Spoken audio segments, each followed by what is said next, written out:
हम लोग का पूरा लाइफ तो प्रदेश में ही खत्म होता है, तो थोड़ा घर पे भी समय देना चाहिए। उधर लगभग 50,000 60,000 हर महीना मौजूद होता है। इधर फर्स्ट 2 साल कमाया सऊदी में, तो सबसे पहले घर बना भी काम कराओ, लेकिन वो एजेंट आपके पहचान वाला हो। आप अगर कोई प्रॉब्लम है तो जाना चाहिए। अब ये नहीं कि हमको ओमान ही जाना, हमको सऊदी जाना, ऐसा नहीं सोचना चाहिए। इसलिए आपका लक कहीं Saudi. Welcome back to my channel. दोस्तों आज हमारे साथ है रहमतुल्लाह भाई, तो चलिए आज इनसे बात करते हैं। और इनको भी ओमान में आए हुए आई थिंक 5 साल हो गया ना? 5 साल हो गया, लगभग 5 साल हो गया। और इससे पहले ये और भी दूसरे जगह काम किए हुए हैं। तो चलिए इनसे बात करते हैं कि ये क्या काम करते हैं और कहाँ कहाँ पे इन्होंने काम किया हुआ है, और इसके बाद और कुछ भी इनके बारे में जानेंगे। तो सबसे पहले आप बताइए, अपने बारे में बता दीजिए और आप कहाँ कहाँ पे कितना साल काम किए हुए हैं। हेलो, मैं रहमतुल्लाह अंसारी, मैं इंडिया बिहार से हूँ, सिवान जिला से। मैं अभी फिलहाल मैं ओमान में हूँ। इससे पहले मैं सऊदी में था, दमाम में, लगभग 4 साल। उधर वो क्रेन हादसा हुआ था ना मक्का में, तब मैं उधर ही था। उसी में वो सब वीजा का सब इधर उधर लफड़ा हुआ, बाद में वो कंपनी हमको वापस भेज दिया। लेकिन सऊदी जिस कंपनी में था वो कंपनी अच्छा था। फिर मैं गया घर पे 2 साल रहा। फिर अच्छा, सऊदी में क्या काम करते थे? सऊदी में वही शॉटडाउन का काम था और इमरजेंसी काम था। तो उसमें क्या वेल्डिंग का काम? वेल्डिंग का काम था, फैब्रिकेशन का काम था। तो मेरा ट्रेड वेल्डर है, मैं वेल्डर का उधर काम कर रहा था। कितना? 4 साल तक है? 4 साल लगभग काम किया है। अच्छा, तो फिर वहाँ से आने के बाद उधर से कंपनी फाइनल भेज दिया। फिर घर गया तो सोचा कि अब काम कराएगा तो थोड़ा रुक के काम कराएगा, इसलिए हम लोग को पूरा लाइफ तो प्रदेश में ही खत्म होता है, तो थोड़ा घर पे भी समय देना चाहिए फैमिली को। इसलिए मैं सोच के रुक गया कि जो होगा सो देखा जाएगा। तो मैं लगभग 23 महीना घर पे था। 23 महीना रह के फिर आप काम कर रहे हैं? फिर मैं गया दिल्ली गया तो उधर काम नहीं हुआ। फिर मेरा एक भाई बोला कि आप जाओ बॉम्बे, उधर इंटरव्यू मारो। बॉम्बे आया, इंटरव्यू मारा। एक ही इंटरव्यू में आपका हो गया ओमान का? हाँ, मैं तो एक ही इंटरव्यू मारा, उसमें क्लाइंट मेरे को पास किया। 2-3 दिन बाद मेरे को मेडिकल का डेट दिया, मेडिकल किया। उसके बाद मैं आराम से फिर आया घर। करीब 3 महीना था घर पे। फिर वीजा मिला मेरे को, तो मैं अभी फिलहाल ओमान में हूँ। तो आप ये बताइए, सऊदी में भी आप 4 साल रहे, लगभग ओमान में भी 4 साल से ज्यादा हो ही गया है ना?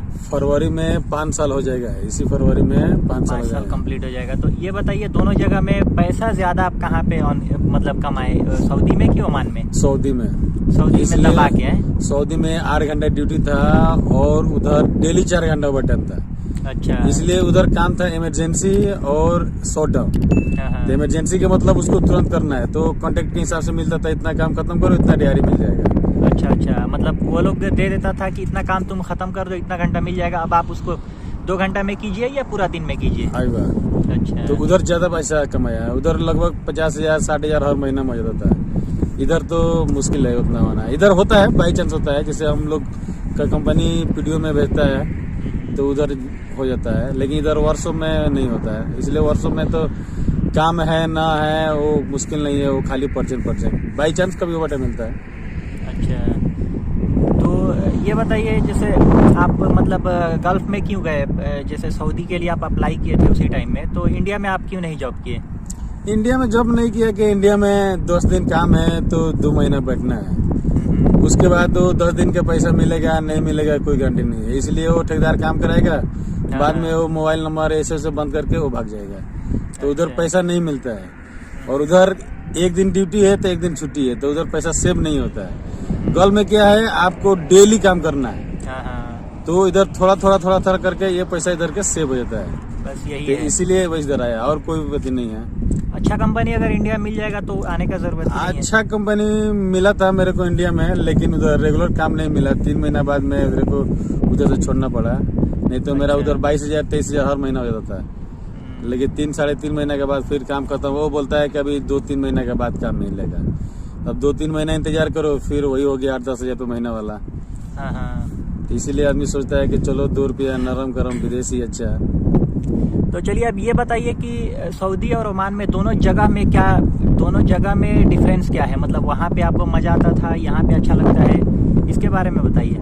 देखिए, सऊदी में कंपनी बहुत ज्यादा है, सऊदी में बिल्डिंग बहुत ज्यादा है, रिफाइनरी का भी रिफाइनरी का भी, बिल्डिंग का, रहने का, माने वो उधर का जो लोकेशन है वो देखने में बहुत अच्छा है। इधर का लोकेशन उतना कोई खास नहीं है। और उधर सबसे मेन है कि आपको हज उम्रा वगैरह, हाँ, हज भी करो, उम्रा करो, उधर फ्री है, मुझसे मुश्किल नहीं है। तो वहाँ पे आप हज किए थे कि नहीं? नहीं, हज नहीं किया था, एक बार उम्रा किया था, दूसरा बार सोचा करने के लिए जब तक वो कंपनी भेज दिया। अच्छा, अगर वो मतलब क्रेन हादसा नहीं हुआ होता तो अभी आप उसी कंपनी में होते ना? हाँ, क्रेन हादसा नहीं हुआ होता तो अभी हमें उधर ही होता है, इसलिए उधर कंपनी रूल लगा दिया है, जिसका वीजा के डेट खत्म होता है उसको फाइनल भेज दो। अच्छा, इसलिए अच्छा। सऊदी अभी कोई काम नया चालू करेगा नहीं, फिर आदमी रकम क्या करेगा, तो इसलिए वो रूल लगा दिया जिसका वीजा खत्म है उसको भेज दो। तो उसी तरह मेरा भी वीजा का डेट खत्म होने वाला था, मैं आ गया, और हमारे साथ में जो आदमी गया था उसको पता नहीं कैसे कैसे क्या हुआ, लक लगा, अभी उसका उधर ही है और अच्छा पैसा कमा रहा है। अच्छा, अभी भी उसी कंपनी में कि दूसरा उसी कंपनी में, लेकिन उसका लक कैसे लग गया, क्या हुआ, उधर ही है। अच्छा, अल्हम्दुलिल्लाह पैसा बढ़िया कमा रहा है। चलिए, अब ये बताइए कि वहाँ पे जैसे आप काम वाम किए तो घर पे कमाने वाला आप अकेले हैं कि और भी कोई है? नहीं, फिलहाल तो एक छोटा भाई है वो कमा रहा, लेकिन पहले तो मैं अकेला था। इसलिए मैं जो 9 साल के था लगभग, तो मेरा फादर का इंतकाल हो गया था, यानी वो डेथ कर चुके थे। और घर में एक हम 2 भाई है और 2 बहन है। तो बहन एक हमसे बड़ी है, एक हमसे छोटी है। तो फिलहाल सारा टेंशन मेरे ऊपर ही था, लेकिन अल्हम्दुलिल्लाह अभी कोई किसी चीज का प्रॉब्लम नहीं है। अभी तो आप लोग अकेले अलग अलग हो गए ना? नहीं, अभी ये होने वाले हैं, लेकिन वही चांस लग रहा है। अच्छा, तो ये बताइए कि अभी तक जैसे आपने पैसा कमाया, तो पैसा कमा करके क्या क्या किया आपने? सेविंग वगैरह किया या घर बनवाया? कुछ आपने लाइफ में क्या क्या उस पैसे का इस्तेमाल कहाँ कहाँ पे किए? फर्स्ट 2 साल कमाया सऊदी में, तो सबसे पहले घर बनाया। अच्छा, 2 साल में घर बनवा लिया? घर बनवा लिया। फिर छुट्टी काट के आया, करीब 6-7 महीना था, तो उसमें जो पैसा कमाया वो 2 साल बैठ के खाया पिया। अभी इधर ओमान में आया, तो इधर लगभग 2.5 साल के बाद गया था। अच्छा, तो एक जमीन लिया, जमीन लिया। अभी मैं कोई पैसा मेरे हिसाब से अभी वेस्ट नहीं किया हूँ, जो भी पैसा है वो अच्छा ही जगह गया है। अच्छा जगह इस्तेमाल किए, पैसा बचाना बहुत बड़ी बात है।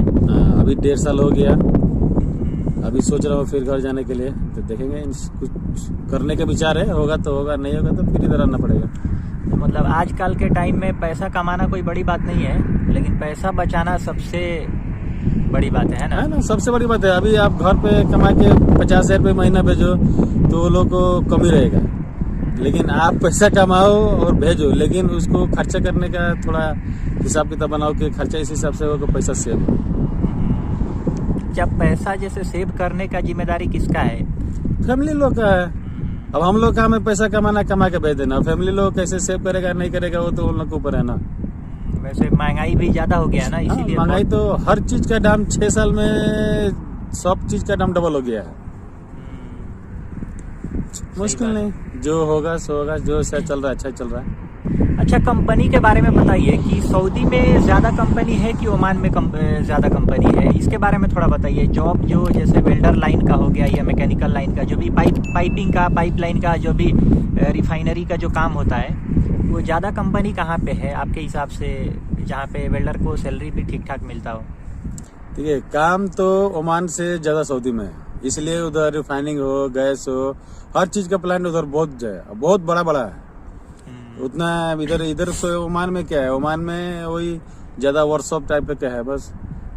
जो नया कोई खास प्रोजेक्ट अभी ओमान में नहीं है? नहीं, अभी ओमान में कोई नया खास कोई नहीं है। अच्छा, सऊदी में बहुत बड़ा है ना, सऊदी में गैस है, तेल है, वो उधर बहुत बड़ा बड़ा कंपनी है। उधर जाने के बाद लोकेशन ही कुछ और मिलता है।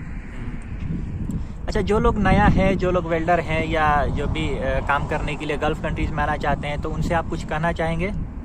भाई गल्फ में इस वक्त अभी हर इंसान के दिमाग में एक ही है कि बस गल्फ जाओ। इसलिए कि इंडिया के हाल सबको मालूम है, इंडिया में कोई खास काम धंधा है नहीं, इसलिए इंसान सोचता है कि चलो गल्फ चले। लेकिन गल्फ आओ, गल्फ आने के लिए कोई मुश्किल नहीं है, लेकिन गल्फ में के नाम पे बहुत आदमी फंस जाता है। जैसे पासपोर्ट हो गया, पैसा हो गया, दे दिया, वो बोलेगा काम हो गया, बाद में मालूम चलेगा वो पासपोर्ट और पैसा लेके भाग गया। तो ऐसे ऐसे आदमी से बचना चाहिए।